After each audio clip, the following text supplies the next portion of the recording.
ఇక డీటెయిల్స్ లోకి వెళ్తే రాష్ట్ర వ్యాప్తంగా ఈ నెల 23వ తేదీన జరిగే గ్రామ సభలలో ప్రజలే కాకుండా ప్రతిపక్షాలు కూడా వచ్చి వారి సమస్యలను చెప్పుకోవచ్చని కాకినాడ రూరల్ ఎమ్మెల్యే పంత నానాజీ తెలిపారు. కాకినాడ రూరల్ మండలం వలసపాకల గ్రామంలో గల కాకినాడ రూరల్ జనసేన పార్టీ కార్యాలయంలో ఎమ్మెల్యే పంత నానాజీ మీడియా సమావేశం నిర్వహించారు. ఈ సందర్భంగా పంత నానాజీ మాట్లాడుతూ కేంద్ర ప్రభుత్వం పేదల కోసం పోషక పదార్థాలు కలిపి బియ్యం ఇస్తుంటే వాటిని అడ్డదారిలో విదేశాలకు ఎగుమతి చేసి కోట్లు సంపాదించిన ద్వారంపూడి పోర్టు గురించి లేఖలు రాయడం హాస్యాస్పదంగా ఉందని ఎద్దేవా చేశారు. ఈ మీడియా సమావేశంలో కూటమి నాయకులు డాక్టర్ వాసిరెడ్డి యుస్తాసు, పాలికి రమణ, రామదేవ సీతయ్య దొర, మామిడాల వెంకటేష్, సోదే ముసలయ్య, తుమ్మలపల్లి వాసు, పార్టీ నాయకులు, కార్యకర్తలు పాల్గొన్నారు. దేశద్రోహి కింద నేను చిత్రీకరిస్తాను. ప్రజలు కూడా తెలుసుకోవాలి, ప్రజలు ఇది ఖచ్చితంగా తెలుసుకోవాలి. మీరు ఏదో 8 రూపాయలకి 7 రూపాయలకి ఎవడో వస్తాడు బియ్యం అమ్మేస్తున్నా అని చెప్పి మీరు అనుకుంటున్నారేమో. భారతదేశం మీకు మీ పిల్లలకి పౌష్టిక పదార్థాలు ఇస్తూ ఉంటుంటే ఈ దొంగల చేతిలో పెడతా ఉన్నారు. మీరు ఈ దొంగలు దీన్ని మీరు అమ్ముతున్న ఈ 8 రూపాయలు 200 రూపాయలకి 300 రూపాయలకి వేరే దేశాల్లో మన పోషక పదార్థాలను అమ్మేస్తూ ఉన్నారు. అది ప్రజలు కూడా తెలుసుకోవాలని చెప్పి నేను ప్రజలకు విజ్ఞప్తి చేస్తాను. అసలు కాకినాడ పోర్టు పరువు తీసిన ద్వారంపూడి కుటుంబం కాదా? ఎక్కడికి వెళ్ళినా సరే ఈ కాకినాడ పోర్టు పరువు ఉన్న రోజుల్లో ఈ పరువు తీసిన ద్వారంపూడి కుటుంబం కాదా? ఇవాళ నాకు ఓటు ఆగిపోతుంది.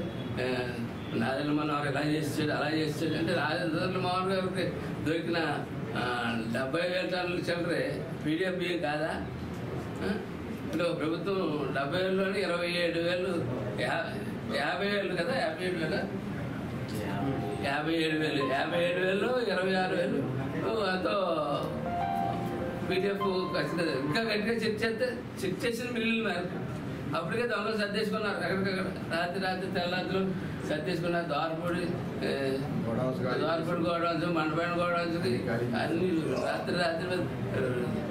రాత్రి వేసుకుని వెళ్తే అక్కడక్కడ బియ్యం కాదు నాన్న వాళ్ళు అలా కనపడతానే ఉన్నాయి. అవి చెక్ చేస్తుంటే ఇవాళ పోర్టు దగ్గర ఒక చెక్ పోస్ట్ పెడితే దానికి ఎంత రాద్ధాంతం చేస్తున్నారంటే పోర్టుని నాశనం చేస్తారు. అయిపోయింది పోయిందన్నారు. ఇంకేం కంగారు పడకండి. పోర్టు ఎప్పటికీ నాశనం అవ్వదు. పోర్టుని ఎలా నిలబెట్టాలో తెలుసు. పోర్టులోకి రాకపోకలు ఎంత పెంచాలో మాకు తెలుసు. మా ప్రభుత్వానికి అన్నీ తెలుసు. మేము చేస్తాం. కానీ ఈ తనిఖీలు మరింత ముమ్మరంగా ఉంటాయి. మళ్ళా ఎక్కడన్నా పీడిఎస్ బియ్యం భారతదేశం ఇచ్చిన పోషక ఆహారాన్ని వేరే దేశాలకు కానీ అమ్మడానికి నేను ప్రయత్నం చేస్తే చొక్కాతో యాంకర్గా ఎలా తీసేస్తాం. అది బాగా గుర్తుపెట్టుకోవాల్సింది చెప్తాను.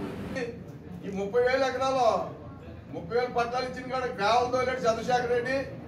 అది 4 అడుగులు కలెక్టర్ గారు అంబుక్ చేయించుకున్నాడు. అక్కడ అడిగి వేసింది ఒక అడిగే, దాని మీద కూడా తీస్తాం. కన్నబాబు ఈ ఎలక్ట్రికల్ మీటర్లో మేము అప్పుడు కూడా చెప్పాం. ఏదైతే సాయి ఎలక్ట్రికల్లో 500 కోట్లు ఏదైతే దౌర్జన్యం జరిగిందో అది కూడా మేము చంద్రబాబు నాయుడు గారు దృష్టిలో పెట్టాం. దాన్ని కూడా తీపిస్తాం. ఏదేమైనా వీళ్ళిద్దరిని బట్టలిప్పి నడిపించి పరిస్థితి వస్తుంది.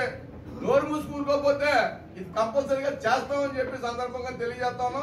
మనోహర్ గారు వచ్చి ఇన్ని టన్నులు బియ్యం పట్టుకుంటే ఇది నాకు కాదని చెప్పానండి. పనికిమాలో ఎవడన్నానే చెప్పకుండా ఉత్తరాలు ఉత్తరగాడు పద్మనాభం రెడ్డిలా ఇప్పుడు మళ్ళీ ఉత్తరం మొదలెట్టాడంటే ప్రజాస్వామ్యంలో అతను లేనట్టు లెక్క. ప్రజల్లో మాట్లాడాలి. అటువంటిది కాకుండా ఈరోజు కూటమి ప్రభుత్వం వీళ్ళు చేసిన దోపిడీని అందరినీ కూడా 1 సంవత్సరం కానీ చూసుకోకపోతే ఇది మొత్తానికి జీతాలు ఇవ్వలేని పరిస్థితి తెచ్చిపెట్టింది ప్రభుత్వానికి వీళ్ళే వైసీపీ ప్రభుత్వం. దానికోసం పవన్ కళ్యాణ్ గారు అదేవిధంగా చంద్రబాబు నాయుడు గారు ఢిల్లీలో మోడీ గారిని కలిసి ఈ రాష్ట్రానికి మౌలిక సదుపాయాలు అన్ని పట్టుకొచ్చి ఒక పట్టాలు ఎక్కించాలనే ఆలోచనతో ఉన్నప్పుడు తప్పులు ఒప్పుకోమని సిగ్గు తెలుసుకోమని చెప్పు.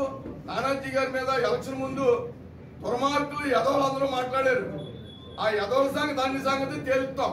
ఇప్పుడు కాదు, యదవులందరూ పనికిమాలి యదవులందరూ ప్రెస్ మీట్ ఎట్టి రకరకాల మాట్లాడినది సరే నానాజీ గారు ఉన్నంత స్థాయికి ఉండాలని, అలాంటి కుక్క నోట్లో నోరెట్టకూడదని ఈ రోజు కూడా మాట్లాడలేదంటే నానాజీ గారు ఉందాతనం అని సందర్భంగా తెలియజేస్తూ 5 సంవత్సరాలు దిగ్విజయంగా ప్రజలకు కావాల్సిన పాలన అందిస్తారు నానాజీ గారు.